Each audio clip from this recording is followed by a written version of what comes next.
আমার বয়স তখন মাত্র 16 বছর। তখন আমি 13 বছরের একটা মেয়েকে বিয়ে করি। যদিও বিয়েটা বাবা মার ইচ্ছেতে হয়েছিল, তবে ওই সময়টায় আমি নিজেই লুঙ্গি পরতে পারতাম না। রাতে ঘুমানোর সময় লুঙ্গি গিট্টু দিয়ে ঘুমাতে হতো, না হলে সকালে উঠে আর লুঙ্গি খুঁজে পেতাম না। তবে ওই সময়টাতেও আমার সেই ছোট্ট বউটাকে আমাকে শাড়ি পরিয়ে দিতে হতো। তবে খুব সুন্দর ছিল সেই দিনগুলি। মনের অজান্তেই তার জন্য মনের মধ্যে ভালোবাসা জন্ম হয়েছিল।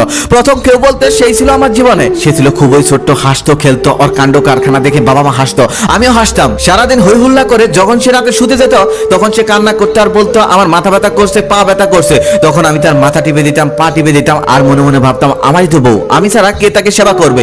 এখন না হয় ছোট, একসময় সে বড় হবে, তখন সবই বুঝবে, তখন সে আমাকে অনেক ভালোবাসবে। দিন যেতে থাকলো আর আমার সে ছোট্ট বউটা আস্তে আস্তে বড় হতে লাগলো। যখন তার বয়স 17, তখন সে আর আগের মতো হাসে না, আগের মতো খেলে না। এখন সে অনেকটা বুঝতে শিখে গেছে, এখন সে অনেকটা বড় হয়ে গেছে। শ্বশুর বাড়িতে গেলে আমি সবসময় একা থাকতাম, কারণ সে বলতো তুমি আমার সাথে বেরোবে না, তোমার সাথে আমার বেরোতে লজ্জা লাগে। আমার অনেক কষ্ট লাগতো, তবে কষ্টগুলো লুকিয়ে রাখতাম, কাউকে বলতাম না। প্রত্যেকবারই বাবার বাড়ি থেকে আসার সময় বায়না ধরতো, বলতো আরো কিছুদিন থেকে যাব। আমি তারপর রেখেও আসতাম। বাড়িতে এসে ফোন করতাম, তবে ওর ফোন সবসময় ওয়েটিং থাকতো। মেসেজ করতাম, জীবনে কখনো রিপ্লাই পেতাম না। লজ্জায় একসময় আর মেসেজে করতাম না। একবার 3 মাস পর শ্বশুর বাড়ি থেকে ওকে আনতে যাই। যাওয়ার পরে ওর প্রথম বাক্য হলো আর 3 দিন থেকে তারপরে চলে যাব। রাতেও ঘুমিয়ে পড়ার পর চুপি চুপি ওর ফোনটা নিয়ে অন করে দেখি প্রত্যেকটা মুহূর্তেই কারো প্রেমময় মেসেজ এসে চাপা পড়ছে তার ফোনে। ভীষণ কষ্ট পেলাম। কষ্ট সহ্য করতে না পেরে সেবার সবাইকে বলে দিলাম, শাসন করা হলো। তবে সেই থেকে শুরু। তারপর আমার বউয়ের বয়স যখন 19, আমার বয়স তখন 22। ঠিক সেই মুহূর্তে আমাদের কোল জুড়ে একটি কন্যা সন্তান আসলো আমাদের ঘরে। সেদিন আমি ভীষণ খুশি হয়েছিলাম, এত খুশি আমার জীবনে আমি কখনোই হয়নি। আমার বাবা মাও সেদিন অনেক খুশি হয়েছিল। তারপর আমার মেয়ের বয়স যখন মাত্র 6 মাস, আধো আধো কণ্ঠে 2-1টা ডাক দিতে পারে। যখন সে আধো আধো কণ্ঠে বাবা বলে ডাক দিত, তখন আমার কলিজা ঠান্ডা হয়ে যেত।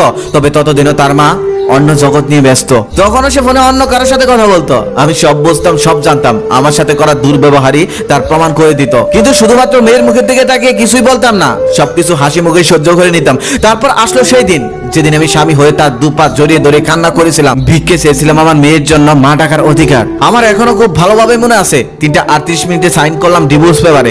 তারপর সে চলে গেল, নতুন ভালোবাসাকে নিয়ে চলে গেল বহু দূরে। মা হারা হলো আমার মেয়েটা। আমার মেয়ের বয়স যখন 10 বছর, তখন আমি ওকে নিজ হাতে শাড়ি পরিয়ে দিতাম। ও ছোট থাকতে যখন কান্না করতো, তখন আমি ওকে কোলে তুলে নিতাম। কিন্তু মায়ের অভাব কি কোনো কিছুতে পূরণ হয়? ও যখন কান্না করতো, ওর সাথে সাথে আমিও কান্না করতাম। আমি আমার মাকে ডাকতে গেলেও আমার কান্না চলে আসতো। আমার মেয়ের তো মা নেই, সে কাকে মা বলে ডাকবে? রান্না করতাম, আবার ওকে নিজ হাতে সাজিয়ে দিতাম। আমার বাবা মা মারা যাওয়ার পর আমার মেয়ে ছাড়া আমার দুনিয়াতে আর কেউ ছিল না। আমার মেয়ে ছিল আমার পৃথিবী। আমি আর বিয়ে করিনি, কারণ তাকে ভালোবাসতাম। আগেও ভালোবাসতাম, এখনো ভালোবাসি। এখন মেয়ের বিয়ের কথা চলছে। মেয়ের বিয়েটা হয়ে গেলে হয়তো আমি আবার একা হয়ে যাব। মেয়ের অনিচ্ছা সত্ত্বেও বিয়ের দিন ওর মাকে খবর দিয়েছিলাম, সেও এসেছিল। অনেকদিন পর তাকে দেখলাম। অনেকদিন, 6 মাস 3 দিন 22 মিনিট কম 24 বছর। কল্পনায় ভেবেছিলাম ও হয়তো এখনো সেই ছোট্ট মেয়েটি আছে, কিন্তু না, এখন সে বড় হয়ে গেছে। আমার মতোই চুলে পাক ধরেছে। ওর এখন 2টা সন্তান আছে, অনেক বড় বড়। আমি সেদিন ভালোবাসার কাছে হার মেনে তাকে জিজ্ঞেস করেছিলাম, আচ্ছা এখনো কি তোমার মাথা ব্যথা করে? এখনো কি তোমার পা ব্যথা করে? সে মাথা নাড়িয়েছিল, তবে কি বুঝিয়েছে তা বুঝতে পারিনি, কারণ আমার 2 চোখ তখন জলে একদম চলচল করছিল।